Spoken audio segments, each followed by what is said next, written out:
Assalamualaikum warahmatullahi wabarakatuh. Pernahkah kita merenung mengapa Allah menitipkan dua cahaya sekaligus dalam diri kita? Akal sehat dan hati nurani. Akal adalah anugerah terbesar. Dengannya Allah memuliakan manusia di atas makhluk lainnya.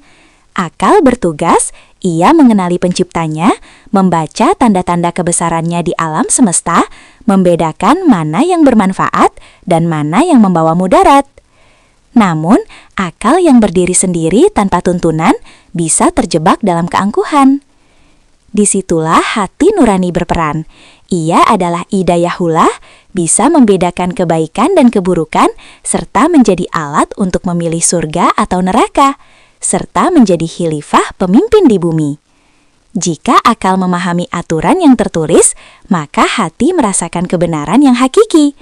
Akal menuntun kita untuk bertahan hidup di dunia, namun hati nurani menuntun kita untuk kembali pulang kepadanya dengan selamat.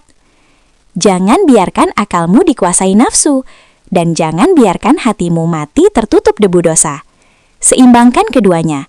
Karena hanya dengan akal yang sehat dan hati yang jernih, kita mampu melihat cahaya Allah di tengah gelapnya dunia. Gunakan akalmu untuk berpikir, gunakan hatimu untuk berzikir. Semoga kita menjadi hamba yang bijak dalam bertindak dan tulus dalam merasa.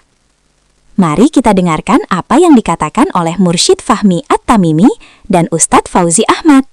Diharapkan video ini jangan di-skip supaya tidak salah paham. Assalamualaikum warahmatullahi wabarakatuh. Qala Allah Ta'ala fi kitabihil karim. Bismillahirrahmanirrahim. Thumma ja'alnaka ala syari'atin minal amr fattabi'aha wa la tattabi' ahwa alladzina la ya'lamun. Allah berfirman, kemudian kami jadikan engkau Muhammad mengikuti syariat atau peraturan dari agama itu, maka ikutilah syariat itu dan janganlah engkau ikuti keinginan orang-orang yang tidak mengetahui. Shadaqallahul azim. Allahumma arhamna bil Qur'an.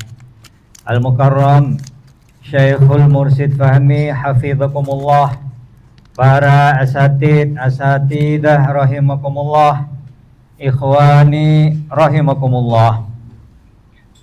Mari kita senantiasa bersyukur kehadirat Allah Subhanahu wa taala, karena meskipun turun hujan, angin, kita ditakdirkan oleh Allah hadir ke majelis yang mulia ini. Mudah-mudahan dengan keistiqomahan kita ini, Allah menambahkan keimanan kepada kita. Dengan iman ini mudah-mudahan kita bisa menahan nafsu kita. Dengan iman ini mudah-mudahan kita tidak mudah tergoda oleh setan yang terkutuk. Amin ya rabbal alamin. Mari kita tadabburi. Allah berfirman juga di dalam surat Al-Imran ayat 191, di akhirnya firman Allah, Rabbana ma khalaqta hadza batila subhanaka faqina adzabannar. Ya Allah, tidaklah engkau menciptakan semua ini sia-sia. Subhanaka faqina adzabannar, maha suci engkau dan lindungilah dari api neraka. Ini perlu kita ketahui bersama. Sebelumnya kita mentadabburi Al-Quran lewat tafsir Ibnu Katsir, ada 3 hal yang penting, yang sangat penting kita ketahui, yang harus kita ketahui bersama supaya kita tidak mudah suudzon kepada Allah. Ya, ada 3 hal penting. Yang nomor satu, untuk apa Allah menciptakan akal sehat dan hati nurani. Ini Pak, ya. Mari kita pahami bersama, belajar bersama. Untuk apa Allah menciptakan akal sehat dan hati nurani?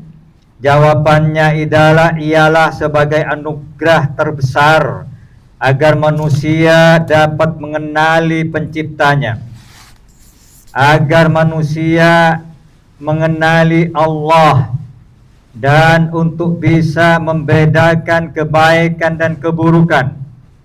Akal yang sehat ini alat untuk berikhtiar memilih surga atau neraka, ya, serta menjalankan khalifah pemimpin di bumi untuk menyampaikan syariatnya dengan bertanggung jawabkan amal ibadahnya di dunia dan akhirat, dan sekiranya bisa bersyukur atas nikmat-nikmat yang Allah telah diberikan. Ini tujuan Allah menciptakan akal yang sehat dan hati nurani kepada kita, ya. Sebabnya nikmat-nikmat Allah, betul apa yang disampaikan guru, wa in ta'uddu nikmatallahi la tuhsuha. Sebabnya nikmat Allah yang diberikan kepada kita ini banyak sekali, Pak. Seandainya dihitung sulit, Pak. Inilah. Jadi mudah-mudahan kita senantiasa bersyukur kepada Allah Subhanahu wa taala. Amin ya rabbal alamin. Yang nomor 2, kenapa Allah menciptakan nafsu amarah, ya, di dalam diri manusia? Ini perlu kita ketahui. Jawabannya sebagai ujian dan ujian keimanan. Nafsu amarah adalah alat untuk menguji ketaatan manusia, apakah lebih menuruti hawa nafsunya atau tunduk kepada perintah Allah. Biar kita semua memahami supaya kita selalu jangan menyalahkan Allah, ya. Harus kita paham tentang ini. Yang nomor 3, untuk apa Allah menciptakan iblis? Ya, ini karena ma khalaqta hadza batila. Allah tidak menciptakan yang dalam diri kita dan di dunia ini tidak sia-sia, Pak. Ya, untuk apa Allah menciptakan iblis dan membiarkan menggoda manusia? Jawabannya ialah sebagai bagian dari hikmah ujian kehidupan manusia untuk membedakan antara manusia yang beriman, yang taat dan bersabar dengan mereka yang mengikuti hawa nafsunya. Iblis berfungsi sebagai musuh yang menggoda manusia sehingga iman manusia dapat teruji dan akan mencapai tingkat kemuliaan tertinggi melalui mujahadahnya dan perjuangannya melawan tipu daya tersebut. Ini tujuan Allah, Pak. Ya. Jadi biar kita paham, sebabnya kita jangan selalu menyalahkan Allah. Jadi Allah menciptakan semua itu sudah tertulis di dalam Al-Qur'an, ya. Rabbana ma khalaqta hadza batila subhanaka faqina adzabannar, ya. Dan juga sudah jelas Allah berfirman di dalam surat Al-Mulk ayat 2. Apa kata Allah? Allazi khalaqal mauta wal hayata liyabluwakum ayyukum ahsanu amala wa huwal azizul ghafur. Allah yang menciptakan mati dan hidup untuk menguji kamu, siapa di antara kamu yang lebih baik amalnya. Ya, ini perlu kita pahami bersama. Mari selanjutnya kita tadabburi bersama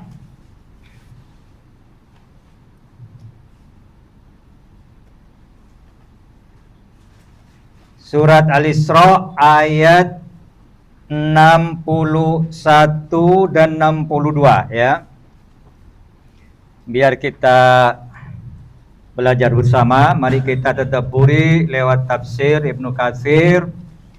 Mari kita baca. Bismillahirrahmanirrahim. Wa idh qulna lil malaikati isjudu li adama fasajadu illa iblis qala a asjudu liman khalaqta tina qala ara'aitaka hadzal ladzi karramta alayya la in akhartani ila yaumil qiyamati la ahtanikanna dzurriyyatahu illa qalila. Di sini, dan ingatlah tatkala kami berfirman kepada malaikat, sujudlah kamu semua kepada Adam, lalu mereka sujud kecuali iblis.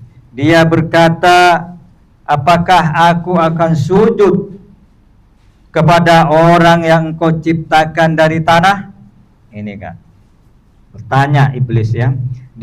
Iblis berkata, terangkanlah kepadaku, inikah orangnya yang engkau muliakan atas diriku?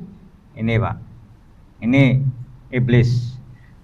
Sesungguhnya jika engkau memberi tangguh kepadaku sampai hari kiamat, niscaya benar-benar akan aku sesatkan keturunannya kecuali sebagian kecil. Ini Pak, ini perlu kita pahami bersama, sebagian kecil yang tidak disesatkan oleh iblis ini Pak. Sebabnya fakta di lapangan mesti benar apa yang difirmankan Allah. Coba lihat di YouTube, apakah banyak mana yang berdakwah untuk meninggikan agama dan orang yang mencaci maki? Coba. Ini firman Allah mesti benar. Shadaqallahul azim, maha benar Allah di dalam firman-Nya. Ternyata di zaman akhir-akhir ini lebih banyak yang caci maki Pak. Ya, coba perhatikan fakta di lapangan. Kiainya, habibnya, siapanya itu.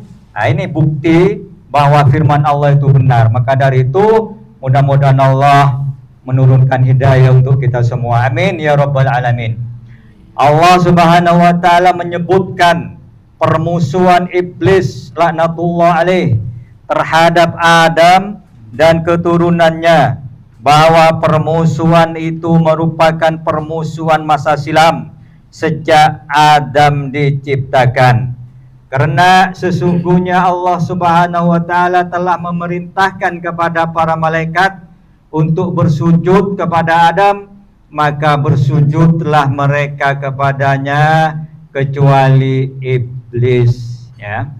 Iblis membangkang dan sombong, tidak mau bersujud kepada Adam karena merasa lebih tinggi, lebih baik, dan memandang Adam itu hina.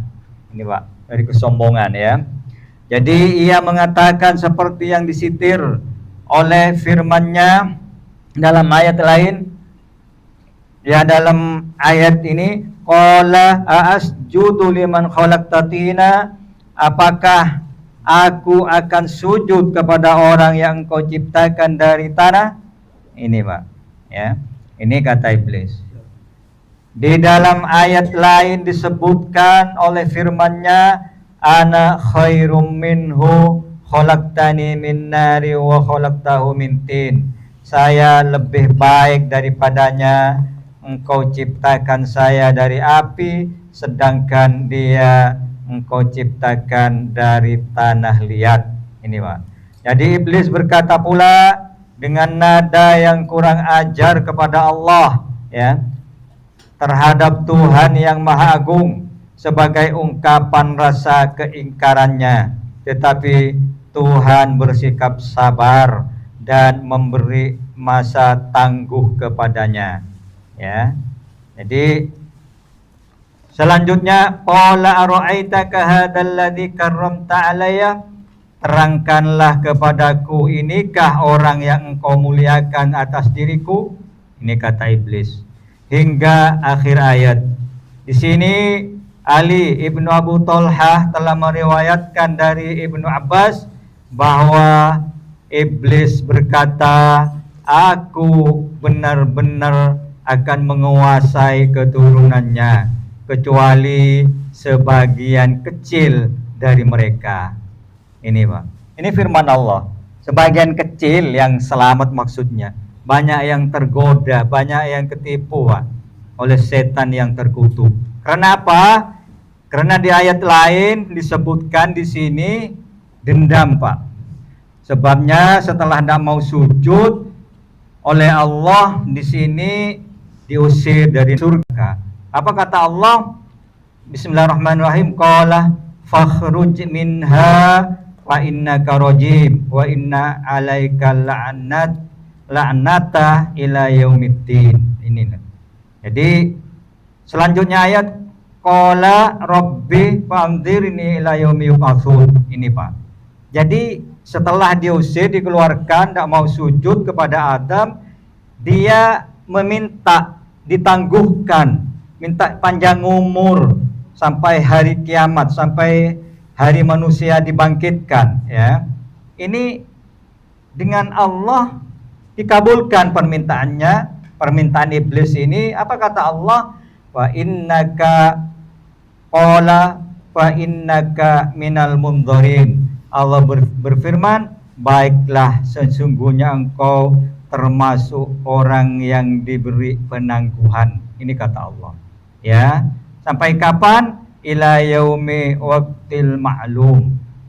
Sampai hari yang telah ditentukan, sampai hari kiamat. Berarti tidak mati-mati Pak yang dinama iblis ini Pak. Sampai nanti tua-tua ditaruh di pohon, ditaruh di mana. Jadi sama juga kewajiban beribadah sama dengan kita, ya. Ada yang kafir, ada yang muslim, sama. Ini Pak, dikabul permintaan karena dia sakit hati, karena dikeluarkan dari surga, dendam sampai saat sekarang, minta panjang umur, Allah diberikan sama Allah. Maka dari itu semua itu sebagai ujian untuk kita semua, ya. Mudah-mudahan Allah bisa memenangkan dari cobaan setan yang terkutuk. Amin ya rabbal alamin. Selanjutnya di sini mari menurut Al-Mujahid, ya, yang dimaksud ialah sungguh aku akan mengepung mereka. Nah ini Pak. Jadi iblis saking dendamnya mengepung. Dari mana yang tidak kalah Pak? Dari depan, belakang, dari waktu lalai, waktu kita berdosa, masuk Pak, dari semua lubang-lubang, ikut aliran darah, masuk ke hati, dikepung kita itu Pak. Ini. Jadi di sini Ismu Zaid mengatakan bahwa makna yang dimaksud ialah sungguh aku akan menyesatkan mereka. Ya, ini Pak. Semua pendapat di atas berdekatan maknanya. Kesimpulannya makna ialah terangkanlah kepadaku, inikah orang yang engkau muliakan dan engkau lebihkan atas diriku. Sungguh jika engkau memberi tangguh kepadaku, aku benar-benar akan menyesatkan keturunannya kecuali sebagian kecil dari mereka. Nah ini Pak. Jadi luar biasa ya. Sebabnya sebagai ujian untuk kita semua. Memang dunia ini khalaqal mauta wal hayata liyabluwakum ayyukum ahsanu amala. Betul apa yang disampaikan Allah. Shadaqallahul adzim, maha benar ya. Mari supaya clear kita lanjutkan ke kitab Hikam ya. Kita lanjutkan ke kitab Hikam. Bismillahirrahmanirrahim. La yukhafu alaika antal tabisat turufu alaika wa innama yukhafu alaika min ghalabatil hawa alaika. Di sini khawatir dengan hawa nafsu ya. Jadi kata Kiai Musannif, tidak dikhawatirkan kepadamu salah jalan, tetapi yang dikhawatirkan atasmu, yaitu menangnya hawa nafsu mengalahkan akal dan imanmu. Ya. Di sini apabila kamu dalam perjalanan suluk, ya, salik seperti kita yang duduk-duduk begini ini, ya, termasuk orang yang salik. Jadi mengalami berbagai hal seperti berbuat taat atau maksiat, ya, mendapat nikmat atau bala, itu semua jalan menuju Allah yang sudah jelas, sudah cukup tuntunan dalam Al-Quran dan hadis Nabi. Jika berbuat taat, hendaknya merasa itu sebagai karunia dari Allah, ya, jangan merasa kekuatan sendiri, Pak. Jika berbuat dosa, lekas bertobat. Jika menerima nikmat, harus bersyukur. Jika mendapat ujian, bala, harus bersabar. Tetapi yang dikhawatirkan kepadamu yaitu merajalelanya hawa nafsu, sehingga mengalahkan akal dan iman. Ini, Pak, dalam kitab Hikam sudah jelas. Mudah-mudahan dengan apa yang kami sampaikan bersamaan dengan turunnya hidayah dari Allah Subhanahu wa taala. Amin ya rabbal alamin. Dan dari kami kalau ada salah, kami mohon maaf yang sebesar-besarnya. Wa hadanallah wal afwa minkum. Assalamualaikum warahmatullahi wabarakatuh. Dan kepada guru mohon penjelasan, pemantapan untuk kita semua. Kalau menurutmu video ini bagus dan kalian suka dan merasa bermanfaat, yuk jangan ragu untuk klik tombol like di bawah sekarang juga. Satu jempol dari kalian sangat berarti untuk channel ini bisa terus berkembang dan menghadirkan konten yang lebih keren lagi buat kalian semua. Terima kasih buat dukungannya, semoga Allah memberikan kesehatan dan rizki yang melimpah. Sampai jumpa di video berikutnya.